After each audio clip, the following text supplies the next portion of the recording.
अर्थ मराठी सादर करीत आहे एक अद्भुत अलौकिक रम्य विश्वात घेऊन जाणारी आणि त्याचबरोबर जीवनविषयक तत्वज्ञान सांगणारी उत्कंठावर्धक कादंबरी ऑडिओ बुक स्वरूपात. नागमणी एक रहस्य. लेखक प्रसाद शिर्के. वाचनस्वर वैशाली दैवतकर. ऐकत रहा नागमणी एक रहस्य.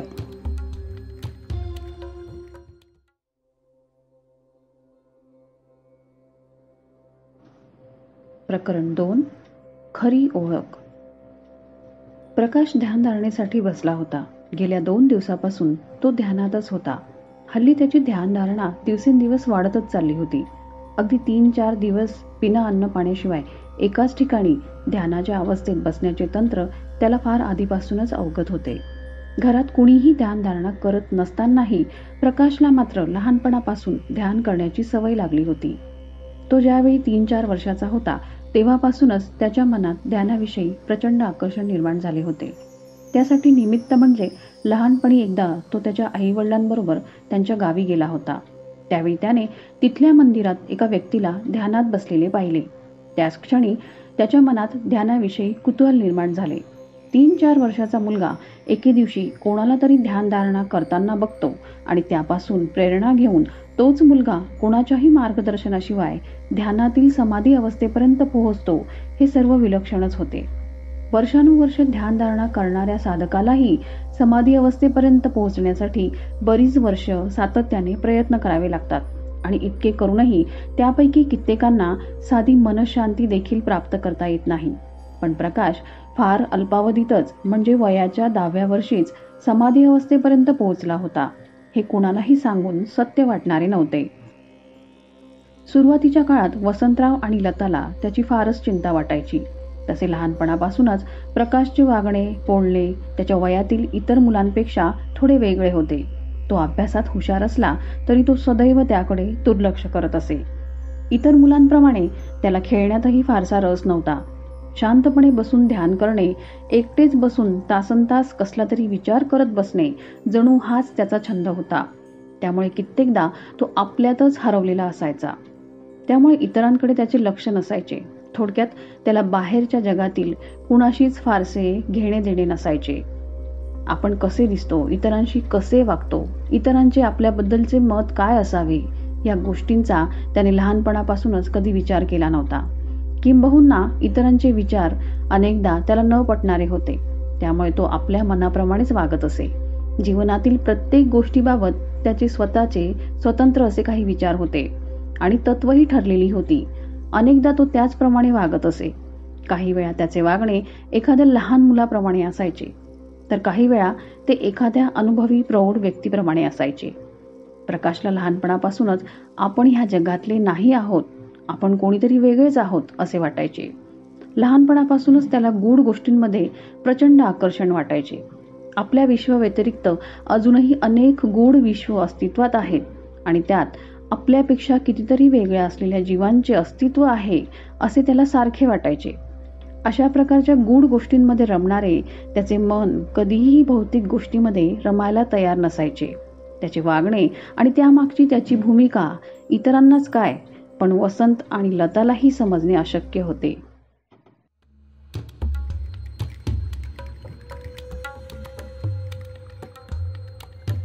मोहनराव स्वतःमध्येच हरवून ध्यान करणाऱ्या प्रकाशकडे बघत बसले होते.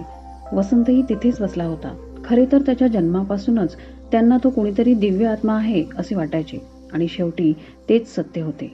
प्रकाश हा कोणी सामान्य व्यक्ती नसून तो अर्धनाग मनुष्य म्हणून जन्माला आला होता. त्याच्या जन्मापासून त्याच्या मस्तकावर असलेला नागमणी ही त्याच्या नाग असल्याची खरी ओळख होती.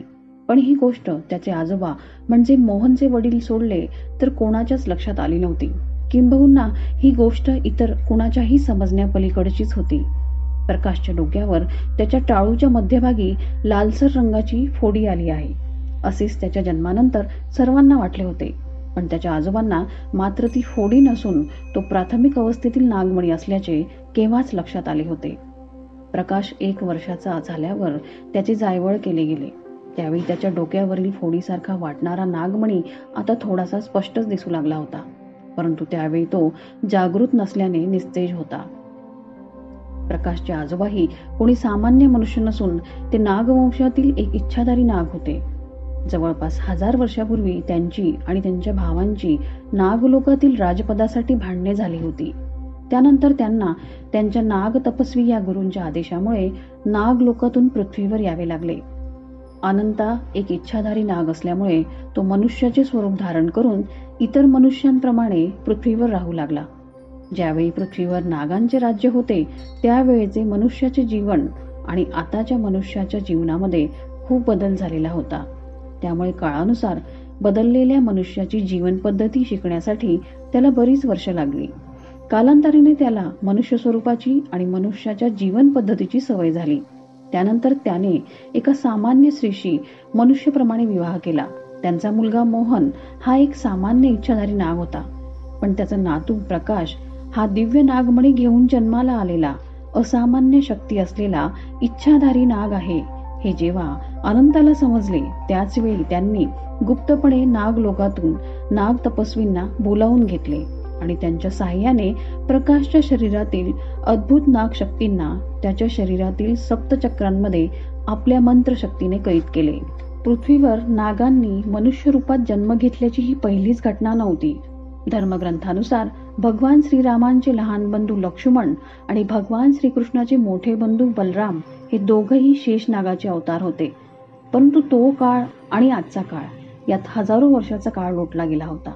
मनुष्य रूपात अद्भुत नागशक्ती आणि दिव्य नागमणी घेऊन जन्माला आलेल्या आपल्या नातवाबद्दल आज ना उद्या नागलोकातील इतर नागांना समजेल आणि मनुष्य रूपात त्याचा जन्म झाल्याने त्याला मनुष्याची बुद्धिमत्ता आणि नागांची अद्भुत शक्ती प्राप्त झालेली असल्यामुळे हा अर्धनाग मनुष्य आपल्या अद्भुत सामर्थ्य शक्तीमुळे इतर इच्छाधारी नागांपेक्षा श्रेष्ठ ठरेल आणि मग त्याला आपला राजा बनावा लागेल.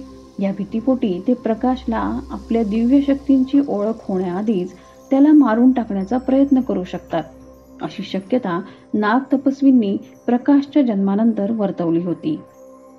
म्हणून हे सर्व टाळण्यासाठी आणि प्रकाशचा पत्ता इतर कुठल्याही नागाला लागू नये म्हणून त्यांनी प्रकाशच्या नाग शक्तींना त्याच्या शरीरातील सप्तचक्रांमध्ये कैद केले आणि त्याची ओळख कोणालाही होऊ नये म्हणून त्याच्या सुरक्षिततेसाठी मोहन प्रकाशला वसंतकडे दत्तक देऊन टाकतो आणि त्यासाठीच मोहनची पत्नी प्रकाशचा बरोबर सांभाळ करत नाही असे खोटे कारण मोहनने वसंत समोर पुढे केले होते.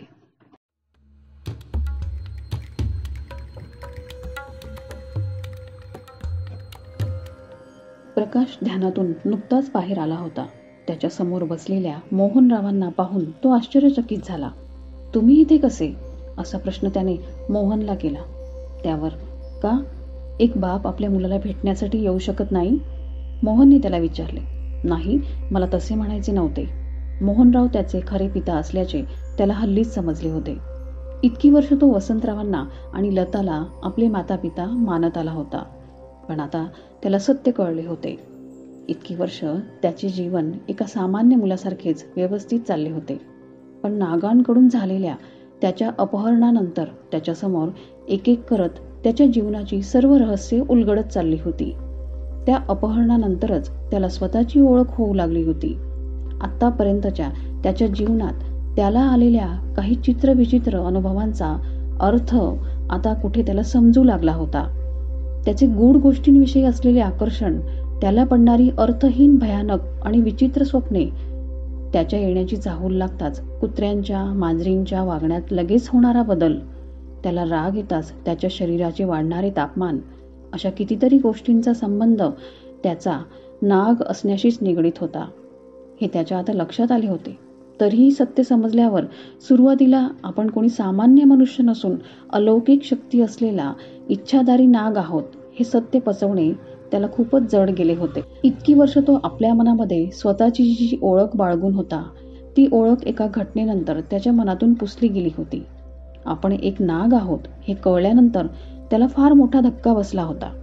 पण त्या धक्क्यापेक्षा त्याच्या मनात स्वतःबद्दल अधिक कुतूहल निर्माण झाले.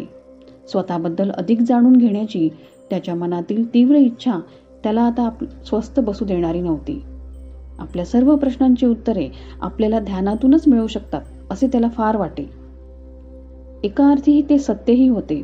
ध्यानातून त्याला होणारी दिव्य अनुभूती आणि त्यातून त्याला मिळणारे समाधान या सर्व गोष्टी विलक्षणच होत्या. खरे तर प्रकाश लहान असतानाच या सर्व अद्भुत गोष्टी घडण्याची सुरुवात त्याच्या जीवनामध्ये झाली होती. ज्यावेळी त्याने गावातील मंदिरात एका व्यक्तीला ध्यानधारणा करताना पाहिले, त्याचवेळी त्याच्या मनात ध्यानधारणेविषयी कुतूहलाबरोबरच आकर्षणही निर्माण झाले.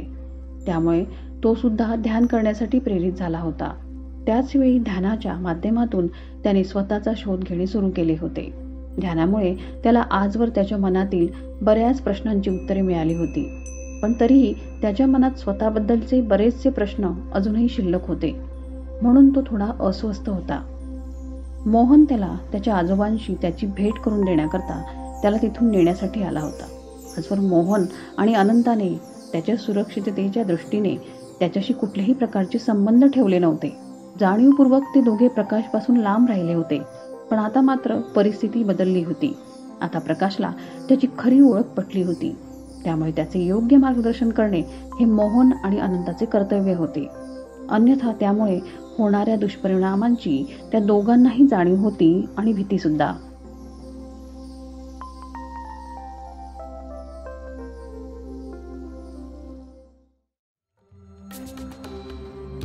वैशाली दैवतकर यांच्या वाचन स्वरात आपण ऐकत होतात प्रसाद शिर्के लिखित अर्थ मराठी प्रकाशित उत्कंठावर्धक कादंबरी नागमणी एक रहस्य. तर मित्रमैत्रिणींनो, तुम्हाला हे प्रकरण कसे वाटले हे कमेंटमध्ये सांगायला विसरू नका. तुम्हाला हा उपक्रम आवडल्यास व्हिडिओ अवश्य लाईक करा. पुढील प्रकरणांचे अपडेट्स मिळवण्यासाठी चॅनल सबस्क्राईब करायला विसरू नका. लवकरच भेटू नव्या पुढील प्रकरणांसह.